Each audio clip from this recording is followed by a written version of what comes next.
In the battle which may decide fourth spot, Barry Hall and Jordan Roughhead returned for Western Bulldogs, while Daniel Cross chalked up 150 games.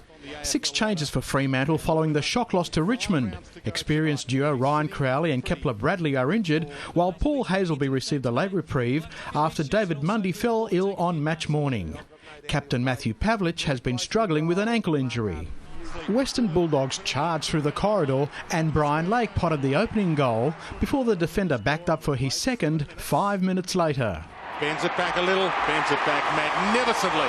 The Bulldogs dominated possession and kicked the opening 4 goals. Griffin should go for home. No one's in the square. Sends a long monster. Fremantle finally scored when Michael Johnson converted the Dockers' 4th entry inside 50. Finally, the Dockers are on the board. Adam Cooney showed good strength before he made it 31-6. And he splits the middle, punches the lead back to 25. Liam Picken dribbled the ball through with his first major, while Barry Hall showed a different type of going low to set up his first. And they lead by 38. Hayden Ballantyne kicked a much-needed reply for Fremantle before Griffin landed his second goal with just his 5th disposal. He just about put this in the book. Could have handballed it, rolls it through. Too easy.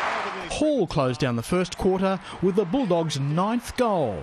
Simply awesome. Hall opened the second quarter with his 3rd major. Reece Palmer had to leave the action after this collision as the Bulldogs hit the 70s midway through the term. Pearce edged under it by Gian Siracusa. Grant, clever, inboard, Roughhead, and Barry Hall says, hold on to it, and then he gives it to Barry Hall for number 4.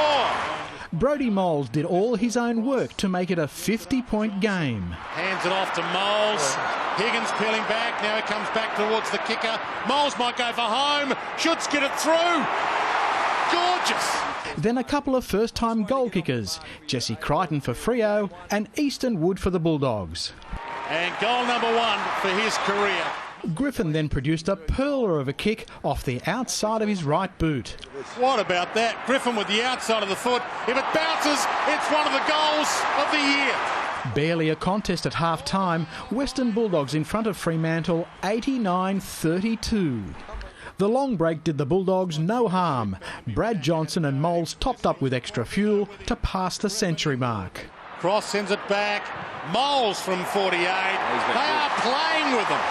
Injured shoulder or not, Palmer popped up to score for Fremantle, while Daniel Giansiracusa became Western Bulldogs' 10th goal kicker. And he slips one through. The Dockers kicked a couple of sitters. Pavlich ended his goal drought, while Nathan Fyfe got Fremantle into the 50s. Margin under 60. Then crossing the codes when Lake barged over the line. It's a try to Brian Lake. Western Bulldogs had shining lights everywhere with a 60-point lead at the final change, before the controversial and the brilliant when Hall assisted his skipper's second.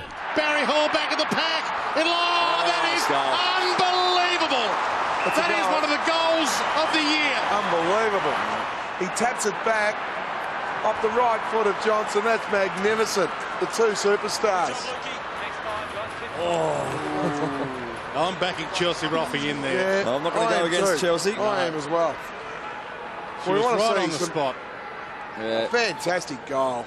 Lake's 3rd goal came when he returned to play at fullback. Hands on it, keeps his feet, sends it to Barry Hall at full forward. Bouncing ball, Grover, Hall. Sure. It might go all the way. It wasn't touched. Picken doing plenty of the spade work to increase the Bulldogs' percentages. Picken, brilliant. Keeps his How feet. hard he is. Spears his way back inboard. Kicks around the body. Awesome goal. At the end of a controversial week with Jason Ackermanis leaving the club, Western Bulldogs savaged Fremantle 158-76. Charles Christian, Big Pond Sport.